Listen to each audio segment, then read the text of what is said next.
to the intro and get straight into our first story.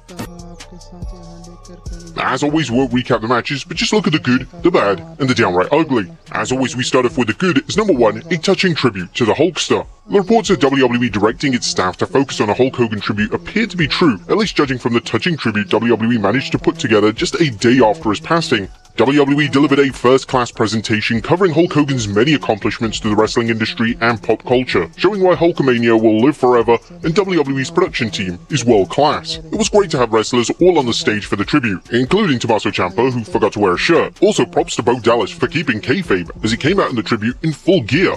Now, the tribute was definitely something special to close friend Jimmy Hart, who's been Hogan's sideman for about 40 to 50 years. You can see that Jimmy Hart is devastated by the loss. Number 2, Bliss vs Perez Magic. Things are heating up with Charlotte Flair and Alexa Bliss's quest for the WWE Women's Tag Team Championship, a quest that paused for a brilliant bout between Alexa Bliss and Roxanne Perez, arguably the best young female talent to come through WWE in a long time. Perez reminded fans why she's considered a prodigy, and with Bliss as her opponent, fans knew they were in for a treat. Needless to say, they weren't disappointed as this match hinted at what should be a fantastic tag team match. Number 3, sizzling SummerSlam build.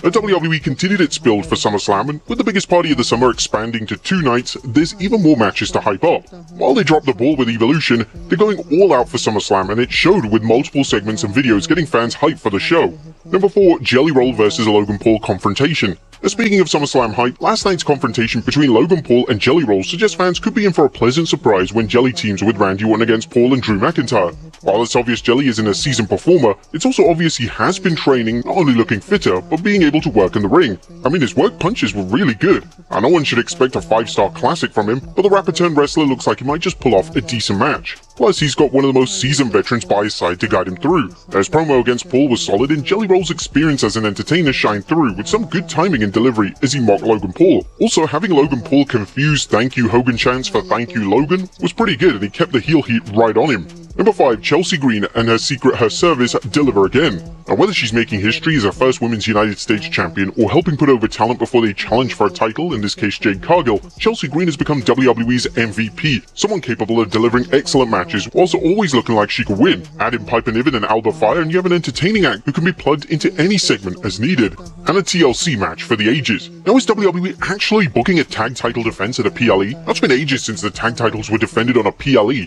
And no, we're not talking about the World Tag Team Championships. And now SmackDown General Manager Nick Aldis is making the most of this rare occurrence by booking a 6-pack TLC match between WWE Tag Champions The Wyatt Six and the teams of Fraxium and DIY, the Street Prof, Motor City Machine Guns, and Andrade and Rey Fenix. Now, SmackDown has so many great teams that it would be criminal not to book them at all at arguably WWE's number 2 show of the year. But that was a good What About the Bad is number 1, Cody vs Cena 2 feels a little flat. Now, Cody vs John Cena Part 2 is kind of feeling a little flat, despite Cody's ongoing quest to regain the title before John Cena retires with it. Even the street fight stipulation isn't cutting it, and fans have to wonder who's to blame. Is it Cody, John, both men, WWE booking, a combination, or something else? Cena's heel turn started slow, but began to pick up during his matches against Randy Orton and CM Punk, but now it's as if the feud is back to its pre-WrestleMania phase, when WWE was struggling to build any interest in the match. There was nothing downright ugly, as WWE delivered a terrific 10-bell salute to Hulk Hogan, and did so whilst also hyping the fans for SummerSlam. WWE seemed energized last night, almost as if the spirit of Hulkamania was burning bright from start to finish. What'd you guys think of last night's SmackDown? Let us know in the comments down below. Now, let's move on to the news. Our first story looks at Chelsea Green receives death threats paying tribute to Hulk Hogan. At top of today's news is a disturbing situation involving WWE superstar Chelsea Green, as a former Women's United States Champion reports she's taking a break from social media following death threats made to her. Chelsea informed fans, "I'll try to keep my page positive and comedic, but today a lot changed and it hit harder than I expected. The name calling, the death threats, the faceless accounts. Social media was supposed to be a fun place and it hasn't been for a while. It's been overwhelming and I need to step away for a little bit. Love my Patriots." Now, the controversy began after Chelsea was asked about the passing of Hulk Hogan. Sports Illustrated provided background on what happened, saying Green faced some harsh and many would agree unfair criticism from her online fanbase after she was asked by CBS News 24/7 this past Thursday to comment on the life and legacy of Hulk Hogan mere hours after his passing. Much like Cody Rhodes' address to the Hulkster on SmackDown, Chelsea's response eloquently acknowledged the controversial icon's shortcomings while also giving credit to his undeniable contributions to the pro wrestling industry. Green responded to the criticism, telling fans via X, "Let me be clear, my stance on racism is unwavering. I do not condone it, period.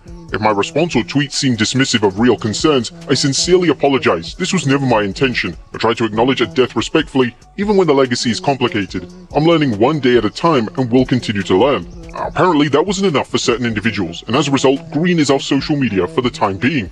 Next up, a WWE Superstars crash at AAA event. Our fans watching last night's AAA event had plenty of thrills, including a mini invasion by 3 WWE Superstars. Wrestling News described what happened, saying, "The show saw El Hijo del Vikingo issue an open challenge for the AAA Mega Championship. The challenge was first answered by Dragon Lee, and then the debuting El Grande Americano. As the three stood in the ring, another masked man appeared and attacked both Lee and Vikingo before unmasking to reveal himself as WWE Intercontinental Champion Dominic Mysterio. WWE isn't wasting any time using some of its luchadors to add star power to AAA events. You may recall Los Garzas recently won the promotion's AAA World Tag Team Championship, and there's no telling who will walk away with the AAA Mega Championship when the wrestlers meet at 16th August WrestleMania 33 event. Next up, Charlotte Flair has turned everything around for her. Charlotte Flair seems to be in a happier place right now as the WWE Universe continues to warm up to her after the cold reception dished out following a return earlier this year, winning the Royal Rumble. As some WWE fans seem determined to let WWE know they didn't want her in the women's title picture, a common refrain given Flair's success in WWE. However, the fans were clearly behind her during SmackDown, with one fan noticing the difference in how the fans reacted to her. In the exact same arena, by the way, just a different reaction. There's been discussions that Charlotte's candid comments about her personal struggles, including a divorce, have shown a softer side, giving fans a chance to see her as a person rather than just a wrestling character. It'll be interesting to see how this plays out with Charlotte and Alexa Bliss pursuing the Judgment Day for the Women's Tag Team Championship. Next up, Alberto El Patron forced to leave AAA. Now it's adios for Alberto El Patron, as the Lucha Libre legend appears to be finished with AAA following his loss to his former friend turned wrestling rival.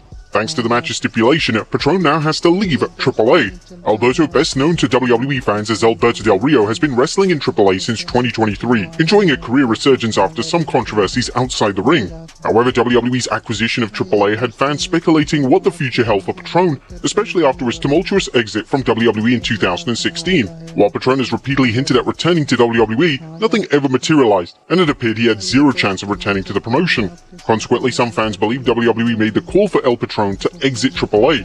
There's no word on what's next for him, but he's likely able to find work elsewhere. Do you think he should come back to WWE though? Next up, Alexa Bliss gets busted open. Now is Alexa Bliss okay? As fans watching a Little Miss Bliss's match against Roxanne Perez noticed her nose was bleeding before the cameras cut away, leaving the fans asking her on X if she's okay. Thankfully, Alexa responded tweeting, "I'm 1,000,000% totally fine. Thank you."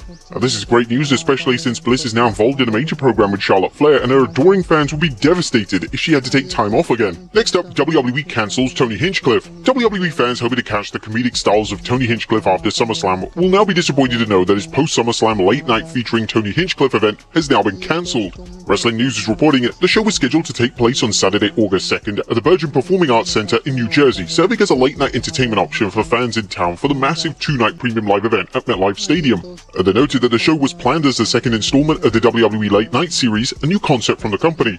The inaugural event, billed as the Roast to WrestleMania, which took place during WrestleMania 41 weekend in April at Philadelphia's Trocadero Theater, was considered a success. A PW insider claims that the event was cancelled due to light ticket sales. Sometimes light ticket sales doesn't stop the WWE. Were they worried that fans will be recording the event like they did with WrestleMania 41's roast that leaked online? And finally, Maven apologizes. Now, right after the passing of Hulk Hogan, former WWE star, now YouTube star Maven Huffman found himself in a little hot water by some fans who called out his inappropriate thumbnail for the video, which was odd as Maven had nothing but good things to say about Hulk Hogan in the video. When Maven took to social media to address the issue, saying, "Hey guys, Zach and I want to apologize for the thumbnail on the Hulk Hogan video. We didn't create a custom thumbnail like we usually do for our videos. As a result, YouTube automatically chose a frame where I was smiling, which didn't reflect the tone of my thoughts. As I said in the video, I'm saddened by Hulk Hogan's passing. I understand that Hogan's legacy is polarizing, but that doesn't diminish the impact that he's had on the business. I will forever appreciate the legacy he left. We've updated the video with a custom thumbnail that better reflects the message. Going forward, we'll be more diligent with every aspect of our content and take the time to get things right. As stated in the video, humans make mistakes, and we made one yesterday. I hope you guys can forgive us. I'm sure fans won't take any issues from this clear oversight from Maven.